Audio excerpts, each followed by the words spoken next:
Law 5. So much depends on reputation. Guard it with your life. Reputation is the cornerstone of power. Through reputation alone, you can intimidate and win. But once it slips, you become vulnerable, and you'll be attacked from all sides. Make your reputation unassailable. Stay alert to potential threats and crush them before they take hold. And when necessary, learn to destroy your enemies by opening holes in their own reputations. Then, stand aside and let public opinion do the rest. A first observance of the law. During China's War of the Three Kingdoms from 207 to 265 AD, the great general Zhuge Liang was leading the forces of the Shu kingdom. He had dispatched his vast army to a distant camp while he rested in a small town with only a handful of soldiers. Then, suddenly, sentinels rushed in with alarming news. An enemy force of over 150,000 troops, commanded by Sima Yi, was approaching. With only 100 men to defend him, Liang's situation seemed hopeless. The enemy was finally about to capture this legendary leader. But Liang didn't lament his fate or waste a moment trying to figure out how he'd been caught off guard. Instead, he ordered his troops to take down their battle flags, throw open the city gates, and hide. He himself then climbed to the most visible part of the city wall, dressed in a Taoist robe. He lit incense, picked up his lute, and began to chant and play. Minutes later, he could see the massive enemy army approaching, an endless column of soldiers stretching to the horizon. He pretended not to notice them and continued to sing and play. Soon the army stood at the open gates of the town. At its head was Sima Yi, who immediately recognized the solitary figure on the wall. Even as his soldiers itched to pour through the unguarded gates, Sima Yi hesitated. He held them back and studied Liang carefully. Then he ordered an immediate and swift retreat. Interpretation. Zhuge Liang was known throughout China as the Sleeping Dragon. His exploits in the War of the Three Kingdoms had become the stuff of legend. Once, a man claiming to be a disaffected enemy lieutenant arrived at his camp, offering help and information. Liang recognized the situation instantly. This man was a false deserter, a spy, and should be beheaded.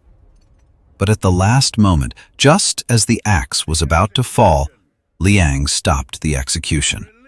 He offered to spare the man's life on one condition, that he become a double agent. Grateful and terrified, the man agreed and began feeding false information to the enemy. Liang won battle after battle. On another occasion, Liang stole a military seal and forged documents that dispatched enemy troops to distant locations. Once they had scattered, he captured 3 cities in quick succession, seizing control of an entire corridor of the enemy's kingdom. He also once tricked the enemy into believing that one of its own best generals had turned traitor, forcing the man to flee and join Liang's forces. The Sleeping Dragon had carefully cultivated a reputation as the cleverest man in China, a man who always had another trick waiting. That reputation was as powerful as any weapon. It struck fear into every enemy he faced. Sima Yi had fought against Zhuge Liang dozens of times and knew him well. When he arrived at the empty city and saw Liang serenely playing his lute on the wall, the Taoist robes, the incense, the chanting, his mind raced. This had to be a trap. The man was taunting him, daring him to walk straight into an ambush. For one brief moment, it crossed Yi's mind that Liang actually was alone, desperate and exposed. But such was his fear of the Sleeping Dragon that he could not bring himself to risk finding out. He turned his army of 150,000 men around and retreated. Such is the power of reputation. It can put a vast army on the defensive and force them into full retreat without a single arrow being fired. As the philosopher Montaigne once observed, Even those who argue against fame still want the books they write against it to bear their name on the cover. And secretly hope to become famous for despising it. We may let friends have our possessions, or even our lives if it comes to that. But sharing our reputation, giving away the glory we've built, is a sacrifice almost no one is willing to make. a second observance of the law. In 1841, a young P.T. Barnum was trying to establish himself as America's premier showman. He decided to purchase the American Museum in Manhattan and transform it into a collection of curiosities that would cement his fame. The problem was that he had no money. The museum's asking price was $15,000. Barnum managed to put together a proposal attractive enough to interest the owners, replacing cash up front with a web of guarantees and references. The owners agreed verbally, but at the last minute, the principal partner changed his mind. The museum was sold instead to the directors of Peale's Museum. The reason, the partner explained, was simple. Peale's had a reputation. Barnum had none. Barnum was furious, and he quickly decided that if he had no reputation of his own to stand on, his only option was to destroy the reputation of Peale's. He launched an aggressive letter-writing campaign in the newspapers, calling the museum's new owners a group of broken-down bank directors with no idea how to run a museum or entertain the public. He warned readers against investing in Peale's stock, arguing that acquiring another museum would only stretch their resources dangerously thin. The campaign worked. The stock plummeted.